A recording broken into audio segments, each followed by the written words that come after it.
Hello everyone, আমার এই mini ব্লগে তোমাদের সবাইকে স্বাগত। আজকে সকালে চলে এলাম আমাদেরই মাঠে। কিছুদিন আগে আমাদের এই মাঠে আলু বীজ বসিয়েছিলাম। সেই আলু বীজ থেকে ছোট ছোট গাছ হয়েছিল, এখন গাছগুলো বড় বড় হয়ে গেছে। এই আলু একখানা এমনই ফসল যে কোনো সবজিতে না দিলে সবজির কোনো টেস্টই আসে না। আমাদের এই মাঠে প্রতি বছরই আলু চাষ করা হয়।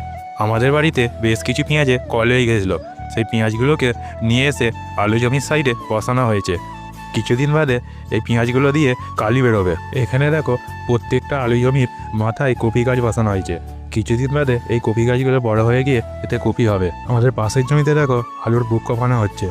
একটা জেঠু দেখো আলুর বুক কপাচ্ছে। কিছুদিন বাদে এই আলুতে মাটি দেওয়া হবে।